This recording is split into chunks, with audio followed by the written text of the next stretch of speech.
ozaki de cœur na ye en tout cas eloko se malamu elo na lo bano yo lité akanda yo mono lité akanda mona salité mono lité akanda jeune mono azono salité mona so ya kinga suka so ki manseke tika kombo afali please tika kombo afali tika kombo afali please quand le cas na télévision ko ça analyse kombo afali obobo tika kombo afali fali eloko asali to se pe nango tika to le la gigola ninga normal lité akana to ba to ozaka journaliste ozaka analyste ozaka mutama boke na ba position gigola sa kufi atiki biso déjà nzoto na epe makimia nzambe ya mamoli mona e c'est un jeune malgré maramna mususu to monde ba vidéo mususu lobaki malgré parce que musique ya mo peta morna kisi mais quand même alaki mutubo kimia alobaka te afinga te okoyoka maka oza ko finga ya finga te okoyoka koto ba polémique gigola romona été liboso ba télévision ko finga artiste songolo to pek pakala mesdames et messieurs et comme nini internet c'est comme nini na Pascal ce qui mukuna azuba problème papa na biso aseka azuba problème pourquoi car nenga sambela ki gigola na te maladie to siko yende nzambe nde asambela ki ona kufa te so nzamba décida ki keno gigola okufa mukolo boy siko na Pascal mukuna za nani po akanga décision nzambe c'est le matama minene oyo matama o abeta su musique te akomi ko kretiaka fali ngai personnellement eloko fali asali epatenga makasi eloko fali ipupa DiCaprio la merveille l'artiste et musicien eloko asali nga esalinga bien naza wario te boyebinga lobela nga fali te na lobela pe mutu te parce que mutafuta nga na ba artiste azate fallait le rassembler bien à Tali Rankini au bazar on a fait rigoler à Tali ndenge batune ba finga rafi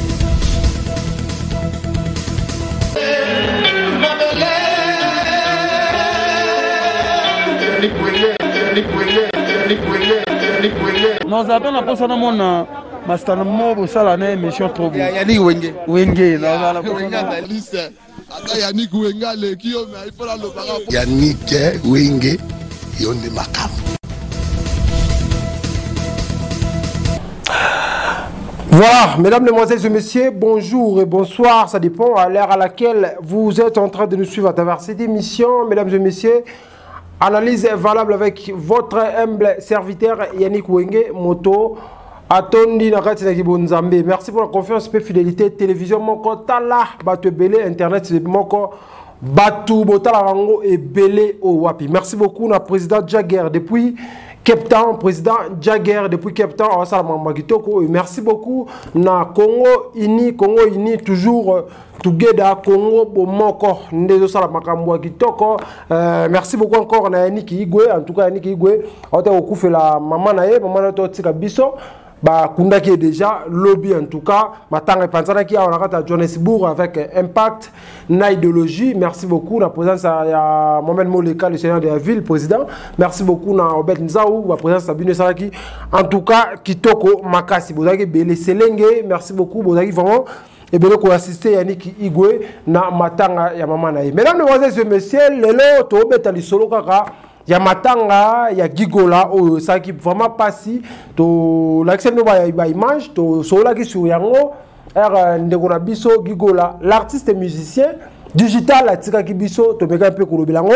Alors lelo lisusu na yena sala mo analyse par rapport à bilobela o za nakati ya réseaux sociaux. Premièrement la personne merci pe félicitations à Fali pour le logo sali quand même malgré barando malgré ba kufinga yo. Mais vous avez toujours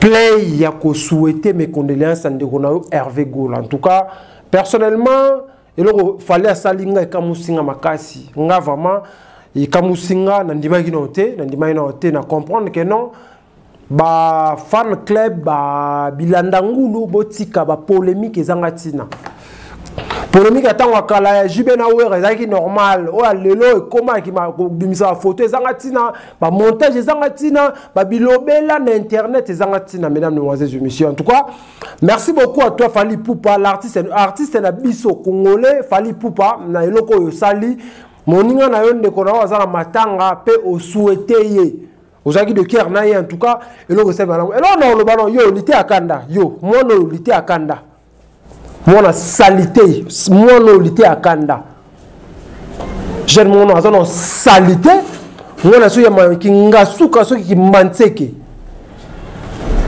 tika kombo ya Fally please tika kombo ya Fally tika kombo ya Fally tika kombo ya Fally please kolekaka na télévision ko sa analyse ya kombo ya Fally obobo tika kombo ya Fally Fally eloko asali to sepe nango tika to lela gigola ninga normal liti akana to ba to zaka journaliste ozaka analyste ozaka mutama boke na ba position na hote. Alors je suis pas venu ici pour nazaka ni wario ni golwa ni nani état que journaliste non son analyse parce que bo sotoleki na télévision trop koto aucun piana on ne connaît été propre et sali nini Gigola zalande quoi faire gola propre ou propreté et salinine botika batbal la moto a koufi déjà ça koufi botika batana bazana na atmosphère ya matanga botika biso va na kimia bato internet botika biso to va na kimia to la gigola nde website to tika biso musicien wa sala ba vocal kitoko musicien voix malamu akei botika biso to lela ye botika wala ba lobela mo na internet zo sala bien te. Botika ba polémique, faire rigolo à ça matanga. Bon comprendre que faire rigolo à ça na matanga. En plus de, ils ont préparé stade de martyrs aux années 24. Bilobela faire rigolo à lié gigola. Gigola va pour le stade. Est-ce que gigola va bilobela lelo? Malade à gigola déjà depuis déjà ils ont que déjà 2 ans. Tine a tika biso personnam. Gigola partout gigola. Botika comme à gigola. Gigola sa koufi atiki biso déjà nzoto na epe makimia nzamba ya mamoli monae. C'est un jeune malgré maramnae mususu to monde ba vidéo muso lobaki magé parce que musique ya mo peta morna kisi. Mais quand même yaki mutumo kimia alobakate afinga kate okoyo kama kaza ko finga ya finga kate. Okoka koto ba polémique Gigola romona été liboso ba télévision ko finga artiste songolo to pek pakala mesdames et messieurs. Et comme nini l'internet c'est comme nini na Pascal Pascal soki mukuna azuba problème papa na biso aseka azuba problème pourquoi car nenga sambela ki Gigola na to maladi to siko yende nzambe nde asambela ki ona kufa te soki nzamba décida ki keno Gigola okufa mukolo boy siko na Pascal mukuna za nani po akanga décision en nzambe na ba réseaux sociaux ka mukuna pasteur escro nini mutakanka liwe mutu eza nzambe.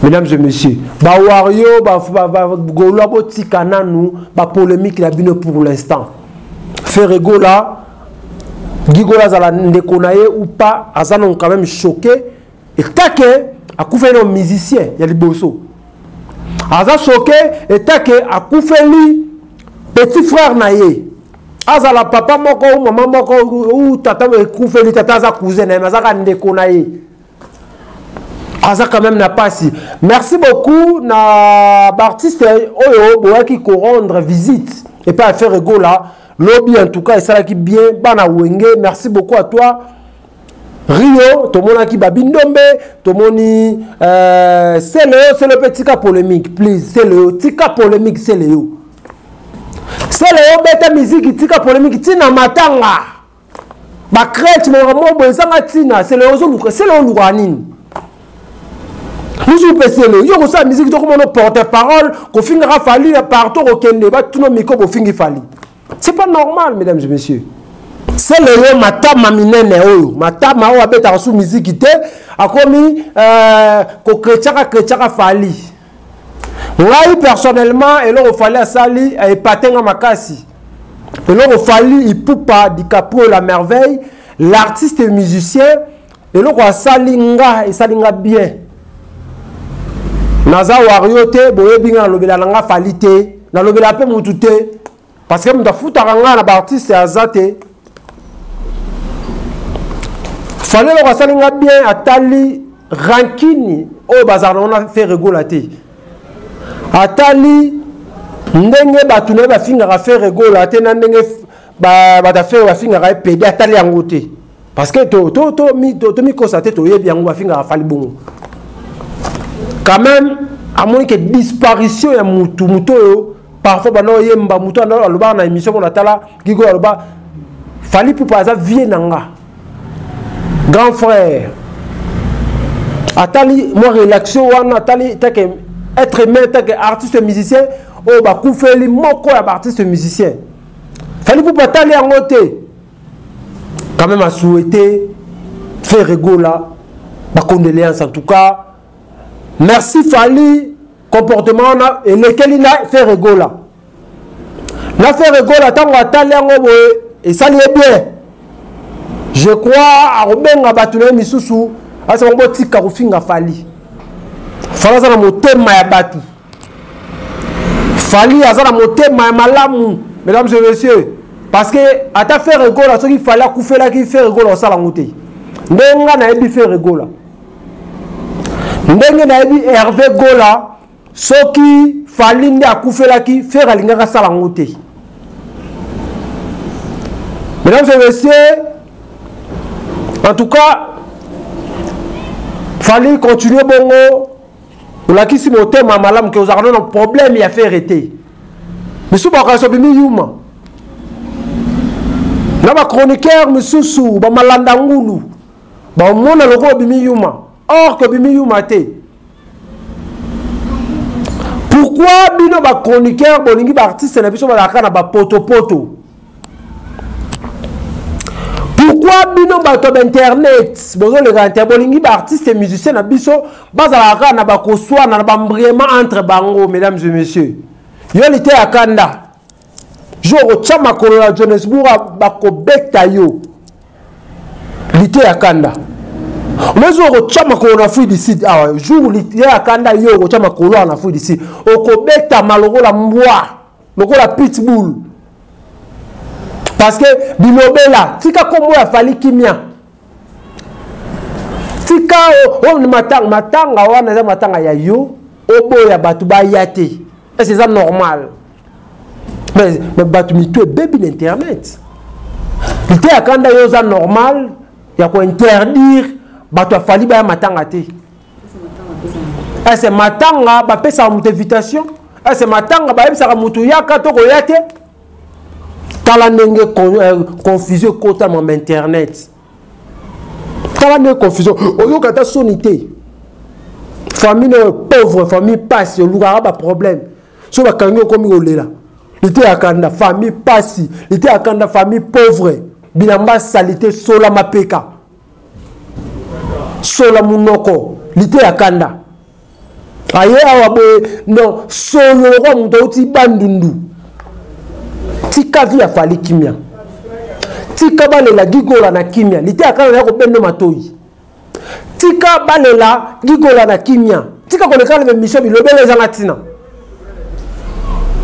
mais on peut savoir bakanda to le carton no répondre à bino biso to ba tenter à répondre ba bino balité akanda ba ken piana ba mwana ba ido ba sui valdi so to ba ta répondre à bino te tout ça ba mamna biso mususu tout ça matanga to kufeli moko ba artiste et musicien o biso ba journaliste to lobela ka bango to tshaka bango poa atiki biso to za na atmosphère ya rolela muto atiki biso Fali nini e sali nini. Et ça les nini bakoto ba analyste ba kutani kuna bandi kombo ya faire aller gigola atali ya zapende una ye ya tiabino nini ya famille na moko aller pour le stade au Simbate nini botika faire azala matanga botika faire azala matanga botika faire aller la leki na kimia distraction to linya ngo sur internet botika biso la distraction pampamba botika faire asala matanga a concentrer matanga na yale la ndeko na kimia. Oh, c'est quoi ça? Qui était à Kanoko Minani? Bonika ministère biso la ba trouble kaka o l'équipe va finir o l'équipe va finir yango musique na biso zo kita so ki fabriquer aleki na télévision a lobby so ki na nini natala ki wana parmi ba 10 meilleurs artistes congolais zate beaucoup mo finir pe fabriquer yango ta ozande nini artiste na masoko africain meilleur artiste africain so ki ni congolais zate a kozala ndenge nini biso ka ba polémique ezanga tisa ba kofingaka o PD o nini kingani akoya matanga distraction bo beta muziki botika bandeko na biso ba musicien ba beta muziki tika ko distraire bango botika ko distraire bango na ba kikolobela ka bango ezanga tina bo cha ba polémique ya buzoba nga wario nga golwa nga nani minoko solo nga spiritas nga nini. C'est quoi ça? Tu peux mater. Please. Tu se concentrer dans ma tanga. En tout cas, présent, programme tout.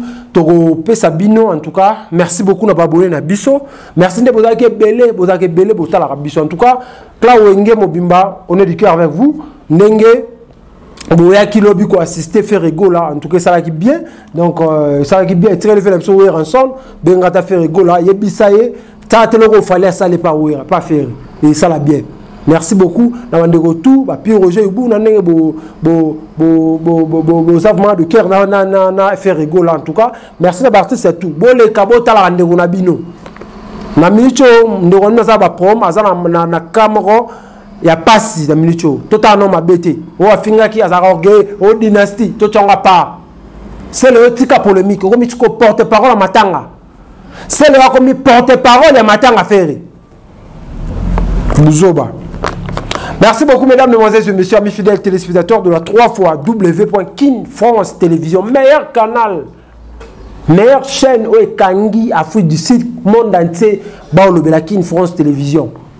Merci beaucoup. Grâce à Bino, Bato Botal Rabiso, vous pouvez avoir confiance, Botal Rabiso jour après jour, Bato Bosabona. Merci beaucoup. Merci Mingi.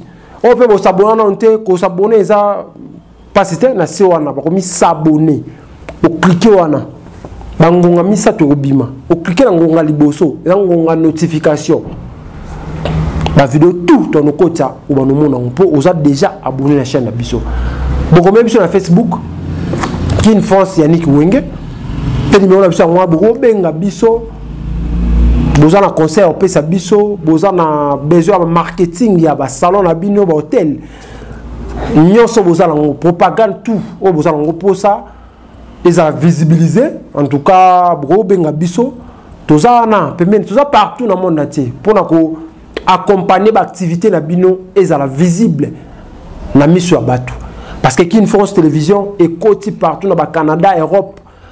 Ils sont là Mali, na Chine, na Inde, Afrique du Sud, Kinshasa, Brazzaville, Angola, Bosé, Belé. Si na prison batala biso. Merci beaucoup. Na téléspectateur na biso. Si ka te kimia ya Yesu Christ masi ya mwana tata Nzambe evanda na famille na bino. Bozu biso Belé. Côté malade Nzamba pesa kimia, apesa guérison, côté bampia Nzamba pesa misolo. Cause chômage apesa misala. Nzamba za nabino. Merci.